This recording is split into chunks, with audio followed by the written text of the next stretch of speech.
안녕하세요, 리 실장입니다. 제가 패션만 하다가 이쪽에 관련된 일을 하게 된 계기는요, 배우 전전님 웨딩 화보 때문이었어요. 또 제가 오랫동안 담당했던 이영애 배우님, 언니가 미국에서 보고 오신 드레스를 오더를 해드리고 하와이에서 결혼을 하시니까 그 드레스를, 웨딩 애프터 드레스를 제가 만들어서 선물로 드렸던 기억이 나네요. 그걸 보면 어떤 행사나 결혼이든 간에 뭐든지 사실 남는 건 사진밖에 없는 것 같아요. 전 배우님 그 결혼식을 끝내고 나서는 어떻게 하셨는지 진짜 연락이 너무 많이 와서, 그러다 보니까 나름 웨딩 사진에 대한 노하우가 조금 생기더라고요. 얼마 전에 제가 웨딩 관련 작업을 하나 했거든요. 셀레브라는 웨딩 브랜드가 있는데, 하이엔드 웨딩 브랜드 메종레브의 자매 브랜드예요. 이번 시즌 이미지 영상 촬영을 했습니다. 그래서 오늘은 오랜만에 웨딩 사진에 대한 얘기를 좀 해봐야 되겠다는 생각이 들더군요.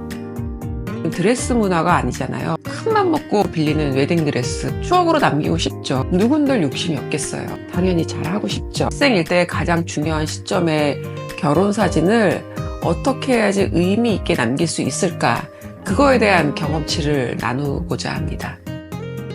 물론 최근에 와서 스몰 웨딩 문화가 확산되는 중이기 때문에 결혼식 규모 자체를 떠나서 웨딩 사진에 대한 어떤 기대치는 더 높아지는 것 같아요. 저도 물론 배우 전조님의 웨딩 화보를 찍었지만, 그런데 제가 얘기 드리는 건 그런 예쁜 아름다운 옷을 입고 어떤 사진을 남기느냐가 중요한 거죠. 비싼 돈 주고 빌린 옷이니까 이 옷에 대한 기록도 남기고 싶은 것도 너무 당연해요. 그런데 제가 얘기하는 건 뭐냐면, 옷에 대한 기록만 남기기보다는 커플의 감정을 더 집중해서 남기면 어떨까 하는 생각이 든다는 거죠. 그러니까 사진이라는 게 아무래도 감정이 많이 드러나려면 얼굴이 많이 클로즈업 돼야 되거든요. 왜 저희가 드라마를 보면 탑 배우가 나올 때 사실 딱 요 가슴 위로 촬영이 되지 않아요? 그 이유가 뭐겠어요? 예쁜 사람들 우리 감상하라고? 물론 그 목적도 있겠죠. 그런데 제가 보기에는 이렇게 가슴 위로 클로즈업을 해서 얼굴 중심이 돼야지 그 배우의 표정이라든지 눈짓이라든지 그 순간순간의 감정을 다 느낄 수 있기 때문에 아마 클로즈업으로 찍지 않을까 싶어요.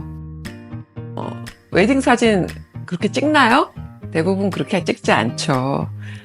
또 리터칭을 하려면 너무 클로즈업 되는 것보다는 적당히 와이드 컷으로 찍어야지 아마 리터칭을 해도 덜 티가 나고 자연스럽다라는 생각이 많을 겁니다. 와이드한 컷일수록 이게 감정보다는 그 외형적인 거에 집중을 하게 되는 거죠.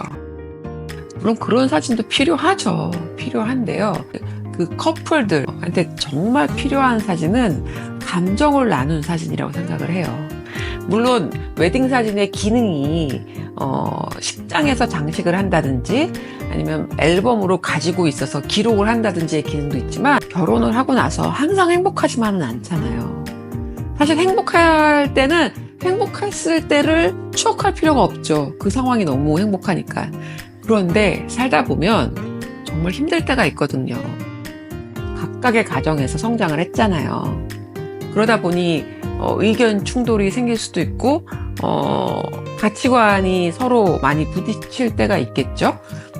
그럴 때 사실 그럴 때 좋았던 당시에 대한 추억이라는 게 그 어려운 상황을 타개할 때 굉장히 도움이 되잖아요.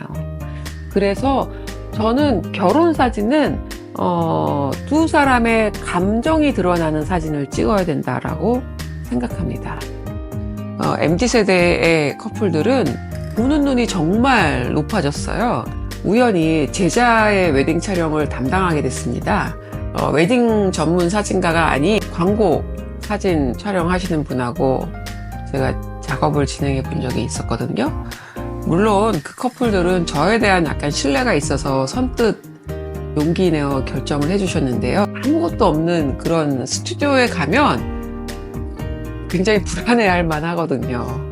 내가 여기서 뭘 찍을 수 있을까? 몇 컷이나 나올까? 불안하죠. 저는 제가 웨딩을 할 때는요, 그 촬영을 하는 당일날 스튜디오에 거의 사람들을 부르지 않습니다. 드레스도 제가 픽업을 하고요. 헤어 메이크업도 당사자들한테 직접 샵에 가서 하고 오되 출장으로 부르지 말라고 얘기를 해요.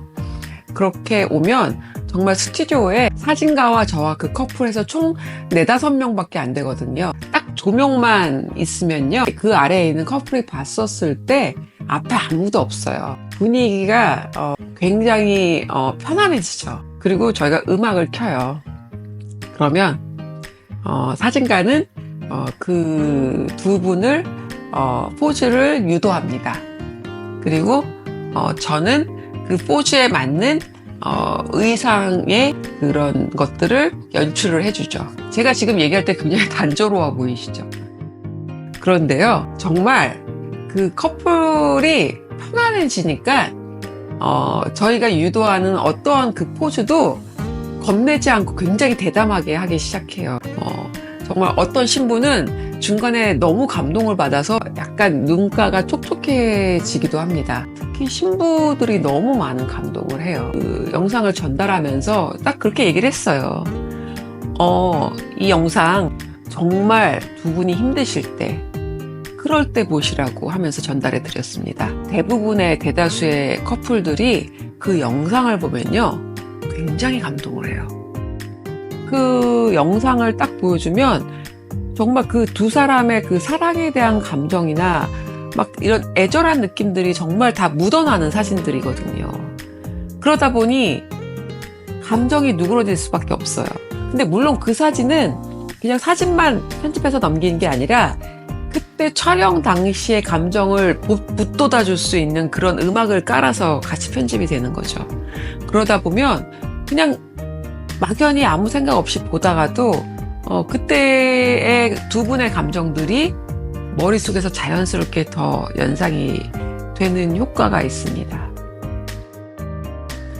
저는 그래서 웨딩 촬영은요, 외형적인 어떤 모습도 보여주는 것도 중요하겠지만 두 사람의 어떤 진정성 있는 표정, 감정, 그런 것들이 더 담겨야 된다라고 생각을 하는 거죠.